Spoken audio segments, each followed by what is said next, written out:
Good day to our viewers, subscribers, and friends at All About Shelters. And I am your host, Architect Edric Marco C. Florentino. And today I will be presenting a briefer on Architecture Act of 2004, otherwise known as the Republic Act 9266. Now, allow me to say that RA 9266 is the primary law. Okay. Now, allow me to show you my second slide. Okay. Now, I titled it Overview. This is an overview of what this law is all about. Okay. Now, I am sure you want to know what is the Architecture Act of 2004. Well, Architecture Act of 2004 is also known as Republic Act 9266 or RA 9266. Architecture Act of 2004 is the primary law governing the professional practice, and it regulates the registration, licensing, and the practice of architecture here in the Philippines. It was signed into law on March 17 by President Gloria Macapagal Arroyo. And RA 9266, by the way, repealed the Public Act number 545, the old architecture law. And of course, this is without saying that other laws, decrees, and regulations that are inconsistent with the provisions are repealed or amended. Okay? Now, RA 9266 establishes what you call a modern, comprehensive regulatory framework for architecture profession. And at the other side of the screen, I highlighted some key data regards to RA 9266. First, it was signed on March 17, 2004. It governs the practice of architecture in the Philippines. It regulated the Professional Regulations Commission or PRC. It is administered by the Board of Architecture or PRBOA. It repealed Republic Act number 545. The implementing rules and regulations or IRR of RA 9266 were promulgated through Board Resolution number 7, series of 2004, and it was published on November 15, 2004, and took effect on December 1, 2004. Okay, moving on to slide number 3. I titled it Key Objectives. It is important to ask, what does RA 9266 seek to accomplish? We have here six key objectives. To some, may be more or it may be less. As for me, the law is built on these six objectives. It is important for us to understand each one of those, and would help us appreciate why this law exists and why it matters. Not just for architects, but to every Filipino who lives, stays, and work inside a building. Okay, so first, it reads standardized entry. Establish uniform requirements for licensure through the Architecture Board examination. Now, before RA 9266, the standards for entering the architecture profession were somehow outdated or irrelevant to the times. Imagine, 1950 pa yun. Well, I may say that RA 9266 helped fix this by establishing a uniform, non-negotiable requirements before the practice. Now, this means that everyone undergoes a rigorous academic standards, the OJT experiences, and the passing of the board exam before they are allowed to practice the profession. Now, this somehow guarantees a minimum level of competence. Moving out to item number 2, protect the public. Ensure only qualified and duly registered architects practice the profession. Okay, this is perhaps the most important objective of all. And you know that architecture is not just an art form, it touches much in a matter of public safety as well. You know, when an unqualified person designs a building, real people are at least, no, they are putting them into a risk so much that because of course they're not qualified to practice architecture. But RA 9266 ensures that only those who are qualified, trained, and duly registered are allowed to take the responsibility of designing these spaces where people lived, work, study, and maybe to some for their healing, right? Now, the third one, regulate practice, define architecture work, and uphold safety, aesthetics, and technical standards. Okay. Now, this law draws a very clear and firm boundary around what constitutes architecture work. It defines architectural practice in specific terms and upholds safety, aesthetic, and technical standards. Now, this now prevents the blurring lines between architecture and other professions and ensures that those who perform architectural services are held to the appropriate professional standards. And I may expound that later. Number 4, promote development, foster continuous professional growth of the architecture industry. Okay, now I tell you, architecture is a living profession. It involves with technology, where my heart and mind evolves in that. Uh, and of course, we do have also culture and society as well. Well, RA 9266 recognizes this by mandating the continuous professional growth of Filipino architects. The law encourages the industry to move forward, innovate, and adapt, and ensuring the Philippine architecture remains relevant, responsive, and of course, world class. Now, fifth, um, enforce ethics. Uphold a code of ethical and professional conduct for all registered architects. An architect, holds the public trust, and RA 9266 requires all licensed and registered architects to uphold a code of professional ethics. It's guiding how architects deal with clients, with colleagues, with contractors, and of course the community they serve.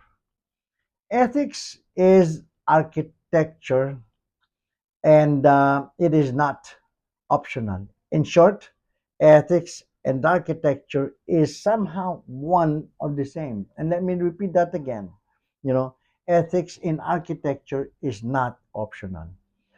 We all know that it is the foundation, right, of a profession that shapes the built environment for generations. And let's now tackle 6, last but not the least. Um, Penalize violations, provide legal penalties for unauthorized practice and violations of the act. Now, this is where it hurts, so to speak. And we all know that no law has meaning or life without enforcement, and punishment. RA 9266 provides very clear legal penalties for those who practice architecture without license, misrepresents their credentials, or otherwise what violates this act. Now, this deterrent is essential in protecting both the public and the integrity of the profession. And together, these six objectives form the moral and legal backbone of everything RA 9266 stands for. Okay, now let's move on to slide number 4, Board of Architecture. The composition, powers, and function. Now, the Board of Architecture is composed of one chairman and two members, all of whom must be registered architects. They are appointed by the President of the Republic of the Philippines upon the recommendation of PRC. And each serves a term of 3 years and may be renewed for another term. All right. And of course, to qualify as a BOA member or a chairman, he or she must be a Filipino citizen or must have a at least 10 years of an active practice in architecture, must have no conviction of moral turpitude, and must not be in academe for a given number of years. In terms to its power and function, the Board of Architecture is authorized to the following: administer the licensure examination, issued, suspend, and revoke certificate, prepare syllabi and passing standards, investigate complaints and violations, and recommend implementing rules and regulations. Okay? And of course, the Board of Architecture therefore serves as the key regulatory body ensuring the integrity of the architecture profession in the Philippines. Moving on now to slide number 5. The title is Licensure Examination. And here it says requirement and examination subjects. Okay. Now, to sit for architectural licensure examination, an applicant must meet the following requirement. Okay, right here. Must be a Filipino citizen or an eligible foreign national. Okay. Must have a good moral character. Must be a graduate of the Bachelor of Science in Architecture from a recognized school, and must have no conviction of moral turpitude. Okay? Let me now touch on the six major subject areas that the examination may include. One is the architectural design. Two, history or theory of architecture, architectural structures. Four, utility specifications and acoustics. Five, site planning and land use. And six, professional practice and ethics. As for the passing standards, a candidate must obtain a general average of at least 70% and with no subject falling below 50%. And of course, you may follow me in my YouTube channel at All About Shelters to get a deeper insight on this particular item. Moving on to slide number 6. Title is Scope of Architectural Practice and Services exclusive to duly licensed and registered architects. Okay. Now, one of the most critical sections of RA 9266 is the definition of the scope of architectural practice. And these are some services I indicated in this slide. that only a duly licensed and registered architect is legally authorized to perform. Let us go through each one carefully here, because understanding this scope help us understand what an architect truly does. Okay. In general, I divided it into 7 sections or categories, if you wish. Now, first is the architectural design. This involves the preparation of plans, drawings, and specifications for building and or structures. Now, this is the most visible phase of architecture, the preparation of the plans, drawings, and specification for building and or structures. Well, actually, if you analyze it, it is far more than just drawing, right? It is a complex, creative, and highly technical act that requires years of education and training. Second, contract documentations. Preparation of construction documents, building requirements, and specifications. Now, once the design is finalized, it must be translated into a set of construction technical document. This will become the legal and technical basis for buildings and construction, constructing the project. This actually involves bidding requirements, technical specifications, and all the paperwork that governs the relationship between the owner, the contractor, and the architect as well. Now, warning: poor documentation, leads to disputes, delays, and defects. This is the reason why a licensed and registered architect ensures those documents are complete, accurate, and legally sound. Okay? Number 3, architectural research. Scientific and um, investigative work leading to the development of the built environment. Okay. Now, architecture is not static. It is continuously shaped by new materials, new technologies, and environmental conditions and concerns, and also social needs.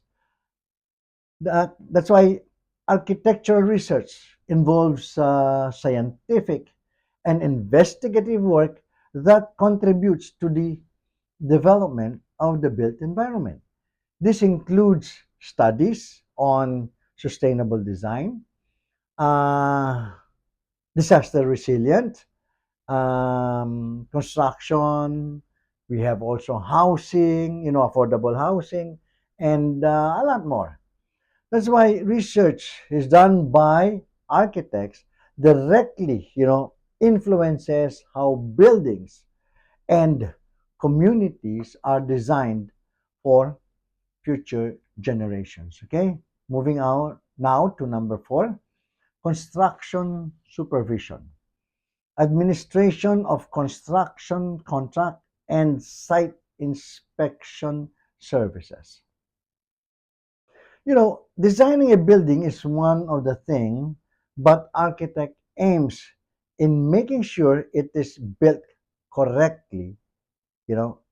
And so the architect's role extend to the construction site, where they administer construction contracts and conduct regular site inspections, then verify that the contractor is following the approved plans and specification, and they have the authority to call out deviations, defects, or unsafe practices in that project site. Now, this role is critical in ensuring that was designed on paper is faithfully and safely realized in the physical form. Okay, let's move on number 5, urban design. Planning and design of urban spaces, communities, and major development plans. Okay, now architecture does not stop at the building edges, right? And the architects now are also involved in the planning and designing of the urban spaces, like the streets, the plaza, and the neighborhood, and the entire communities. Because urban design considers how people move through and experience, the city, and also how buildings relate to each other, and how public spaces supports community life. Okay. Now, this is architecture at its largest scale with the deepest social impact. Now, on item 6, architectural interiors. Design and specification of interior spaces as part of the overall architectural work. Okay. Now, the interior of a building is as much an architectural concern as its exterior. Okay. Because RI 9266 includes the design and specification of interior spaces as part of the overall architectural work. Now, this covers the layout, you know, the layout of the lighting, the spatial character of the spaces inside a building, of all of which must align with the overall architectural intent. And lastly, number 7, structural conceptualization. Conceptualization and planning of structural system as an integral part of architectural design. You know, while structural engineering is a separate discipline, architects are responsible for the conceptualization of a structural system of a building, because there is where the shape and form of the building as an integral part of the design. An architect must understand how a building stands up, and also the loads that are distributed, and how the structural system support each and every one, because this would define the form of that particular building, and ideally enhances it, and thus the architectural vision becomes to life. Okay. Now, notice, my dear friends, that all 7 of these services somehow represents the realm of what a licensed architect does, what are reserved exclusively for those who have earned the right to practice architecture, because in each of these areas, the stakes are simply too high for anything less. Okay? Now, moving on to slide number 7, professional identity of an architect. Okay? Performing roles and identifies under RA 9266. Okay? You know, beyond the general scope of the practice, RA 9266 also what defines the specific professional roles that an architect may occupy within a project. Now, these roles carry distinct responsibilities or legal implications, and it is important to understand the difference between them. Okay, first, architect of record. The licensed architect who is professionally responsible for a building project and whose name and seal appear on the architectural document submitted for building permit and regulatory approval. The AOR assumes full legal and professional liability for the design. Now, the AOR is the architect whose name and professional seal appears on all architectural documents submitted or building permit, for building permit, I should say, and regulatory approval. Now, this is not a ceremonial role.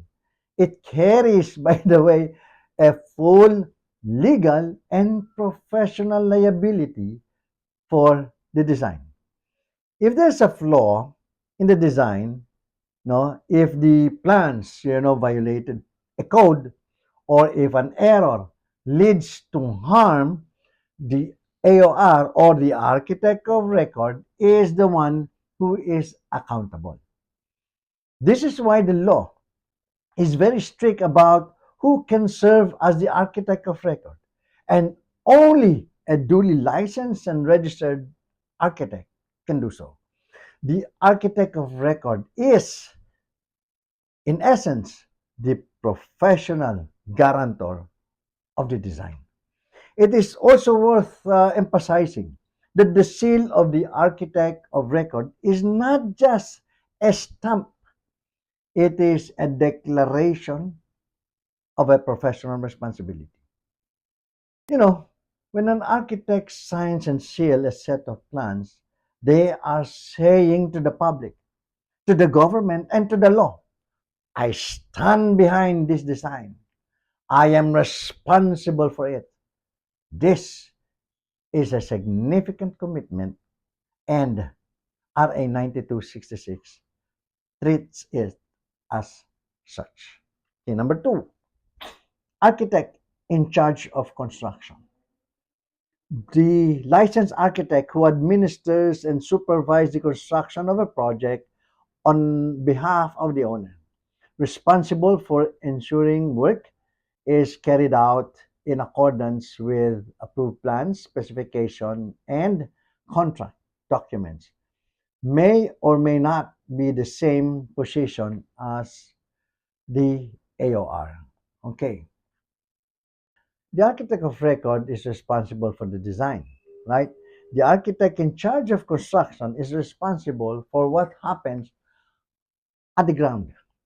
The the architect of record, the architect in charge of construction, I should say, administers and supervises the construction of the project on behalf of the owner or probably of the architect as well.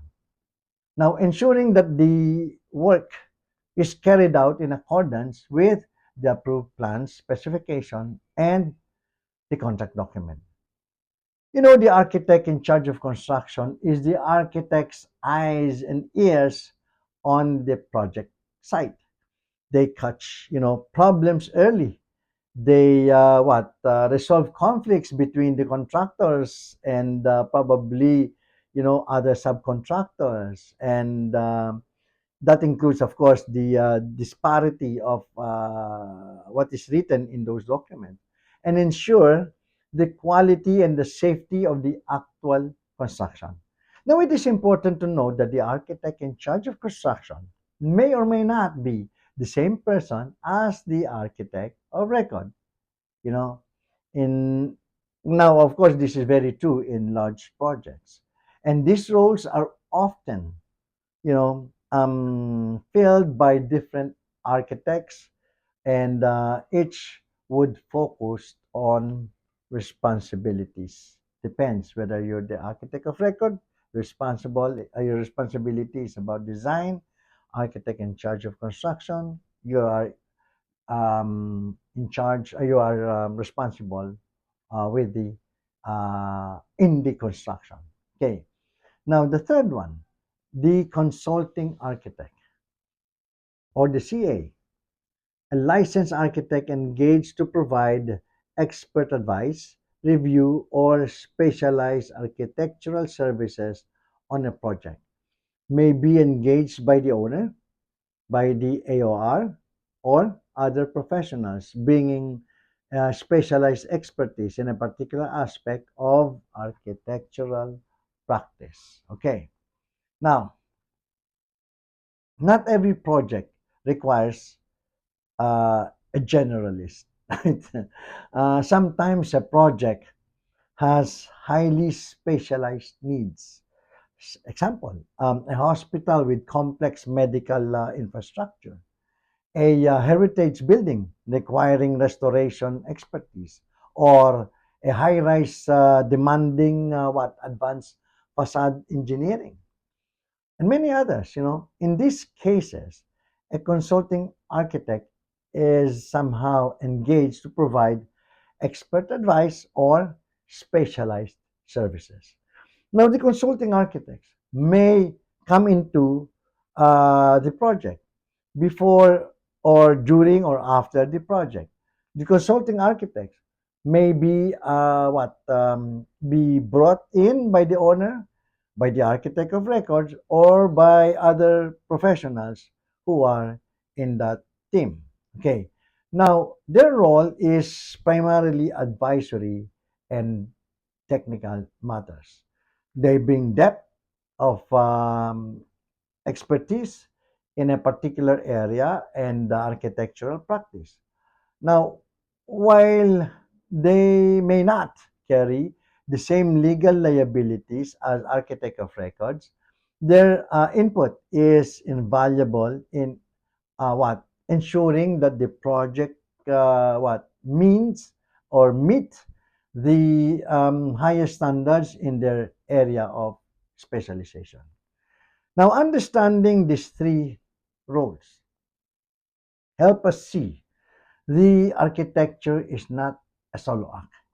It is a collaborative and layered profession where different architects may serve different areas or positions, but equally important functions.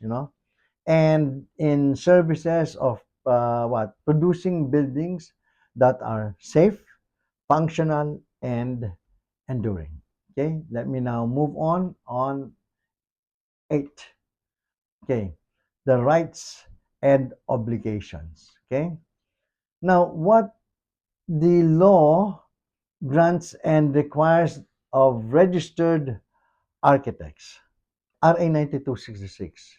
Registered architects are granted these rights. Okay, one, the right to use the title licensed and registered architects, or LRA, and to use their professional seal, all right, and the right to sign and seal, the architecture plans, the drawing, specification, and other documents that was provided by the architect. The right to practice architecture in all of its branches. The right to collect professional fees for service rendered. And of course, the right to join accredited, professional organizations such as the United Architects of the Philippines, or UAP IAPOA. Okay. However, these rights come with obligations. Here are they. One, of course, they must pay their annual professional identification cards, or PIC, renewal of fees, and they must comply with the continuing professional development requirements, or CPD. They must uphold the code of professional ethics for architects, and they must report changes of address to PRC, and they must cooperate in investigations and disciplinary proceedings. All right. Okay. The rights and responsibilities goes hand in hand in the professional practice of architecture. Now let's move on to slide number 9, penal provisions. And This is violation and penalties under RA 9266. Okay, now a law without a teeth is merely a suggestion, right? Now, RA 9266, understand this very well, and its penal provisions are clear, they are firm, and also far reaching. Okay? Now, under Section 41, the general penalty clause that any person who violates any provision of RA 9266 shall be penalized with a fine or imprisonment or both, right, at the discretion of the court. Now, let us be clear about what that means. 6 years in prison and six-figure fine.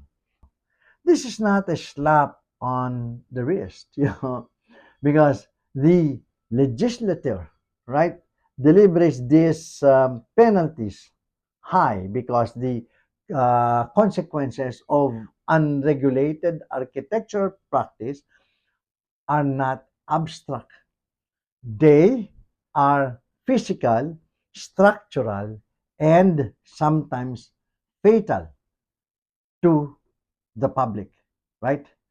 And now let us look at the specific violations of the law addresses. Okay, we have here four general categories.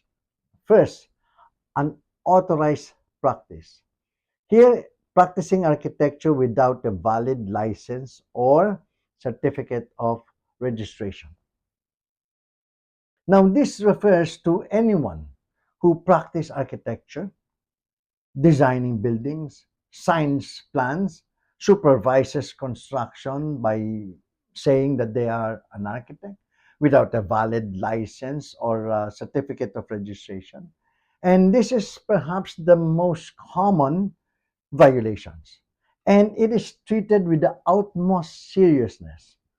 You know, the public has a right to know that the person responsible for the building design is qualified. When someone practices without a license, they strip the public of that assurance. Second, misrepresentation. Using false credentials or impersonating a registered architect. Now, this covers the use of false credentials or the impersonation of a registered architect. Whether it is fabricating a license number or using a borrowed PRC certificate or outright claiming to be an architect when he's not or she's not. All of those, that I mentioned are punishable under this law. Misrepresentation is a form of fraud. And in the context of architecture, it is a fraud that can endanger lives. Number three, examination misconduct. Okay? Cheating, assisting cheating, or bringing unauthorized materials to the exam. Okay. Now, the integrity of the licensure examination is the fundamental to the integrity of the profession. Any act of cheating or assisting, someone to cheat or bringing unauthorized material into the examination room is a criminal offense under RA 9266.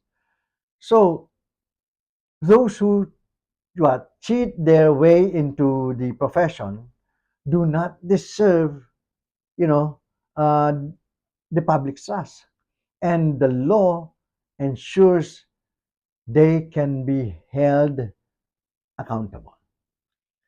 Okay, so number four, illegal use of title.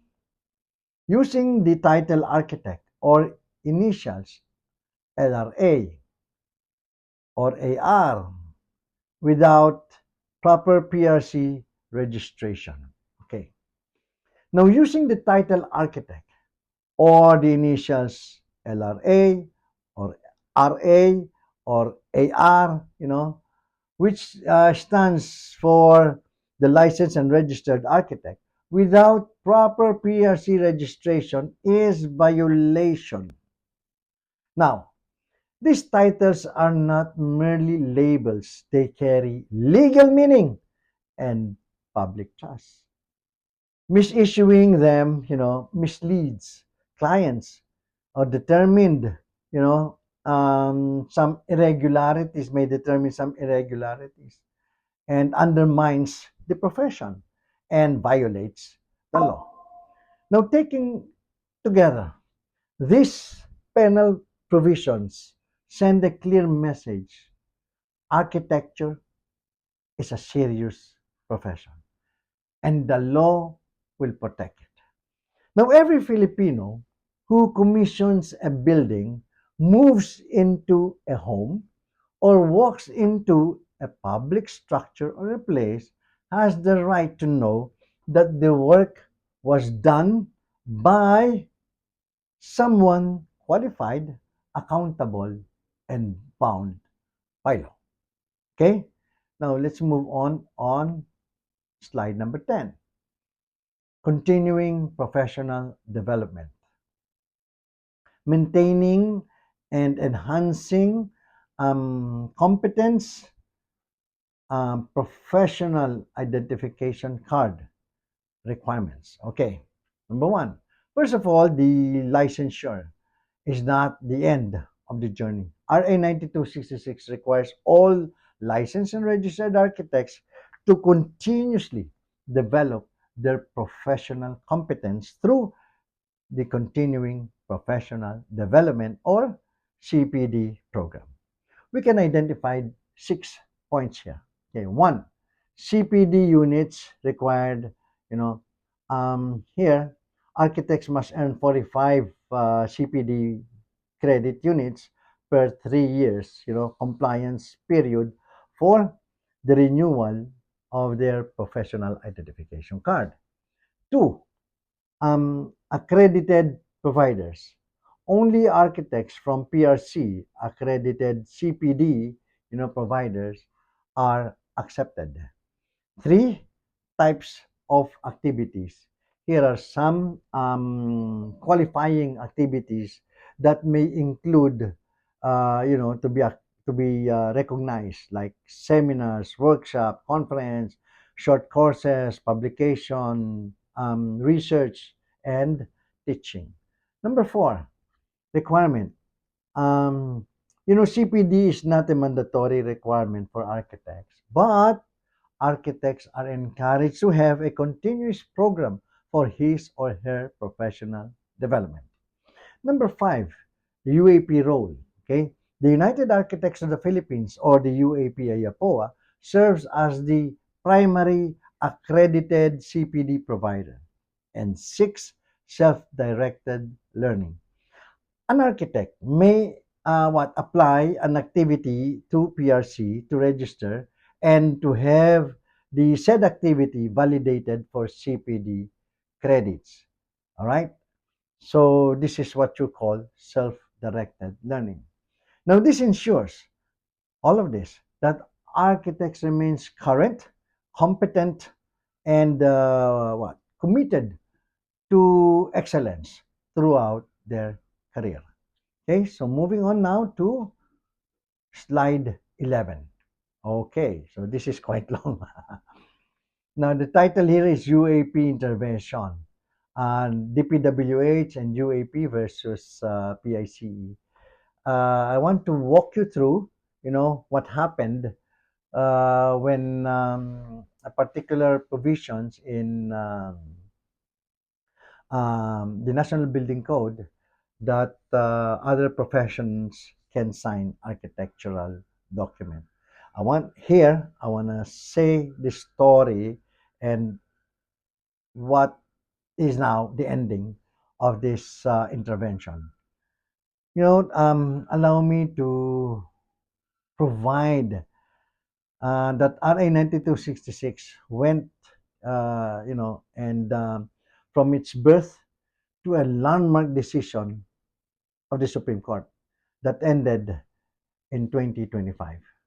Now, the Supreme Court ruling is a powerful affirmation that all architectural documents should only be signed by an architect.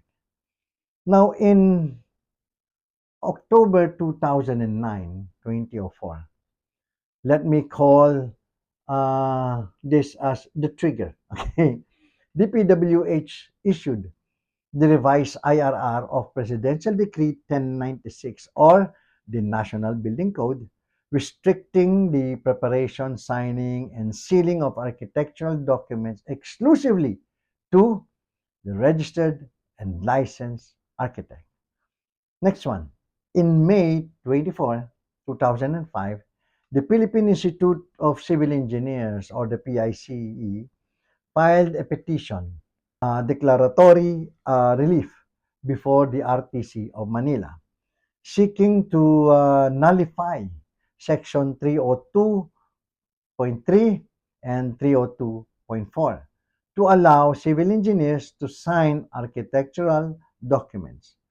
They challenge that engineers can also sign architectural documents in those building permits. Okay. Now, in 2005, let's call this chapter UAP intervened. Okay.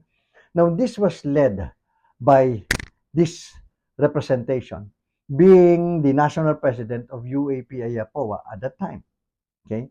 UAP filed a motion for leave to intervene, which the RTC granted, which the court recognizes UAP's direct and immediate interest.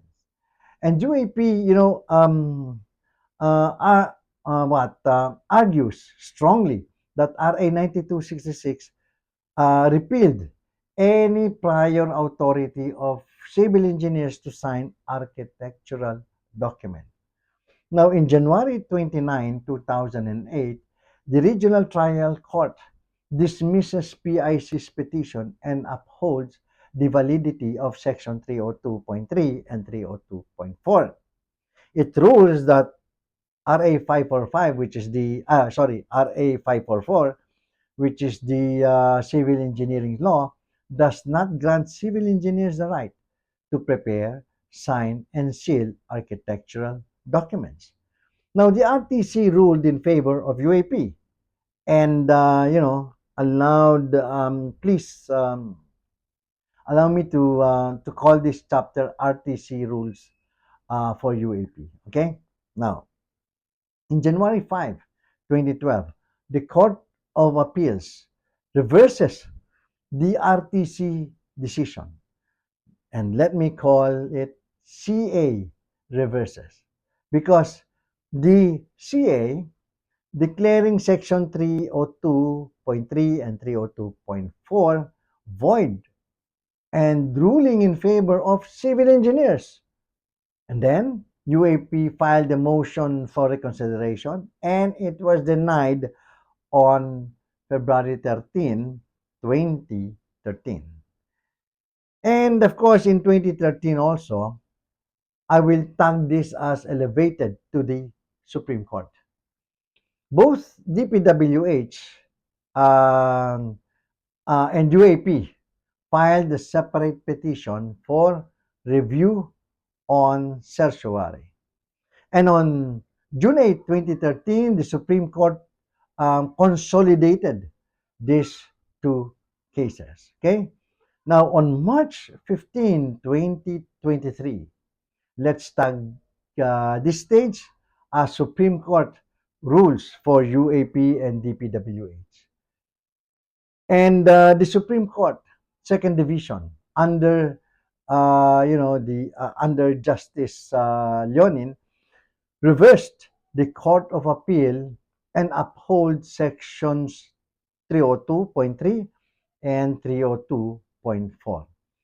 The ruling, only registered and licensed architects may prepare, sign, and seal architectural documents.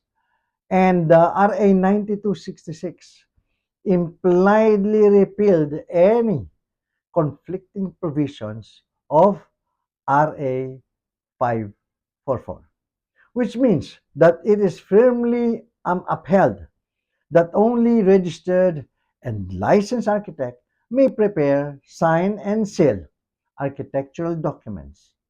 And the Supreme Court ruled that Republic Act 9266 impliedly repealed any conflicting provisions on Republic Act 544, the Civil Engineering Law.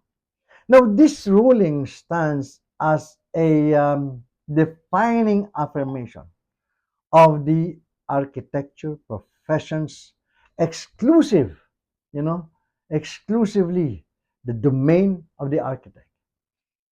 This is a hard fought legal victory that protects the public and honors the integrity of the law. You may once again go to All About Shelters, and you will be hearing a more detailed story about this particular journey that RA 9266 has experienced. Moving on now to our last slide here. There you go. Summary. Okay. Now, in summary, there are six key takeaways from Republic Act 9266, the Architecture Act of 2004. One, RA 9266 is the governing law for the practice of architecture in the Philippines, signed on March 17, 2004. Number two, the Board of Architecture under PRC, right, um, administers, licensures, and regulates the profession. Number three, a licensure examination with standard subjects and passing rates ensures professional competence. Four, only duly registered architects may sign, seal, and be legally responsible for architectural documents. Then, five, violations carry serious penalties, including fines uh, of at least 100,000 and or imprisonment. And of course, six, CBD compliance of 45 units per 3 years is a mandatory for renewal of professional identification card. And right now, there is as I speak, there's a temporary suspension on this. Well, we all agreed that Republic Act 9266 is just more than law. It is a commitment to safe, ethical, and excellent architecture practice that protects both the profession and the public. And it serves and reminds us that architecture is not merely about building, it is about people. And every person deserves to be protected by the highest standards of professional practice.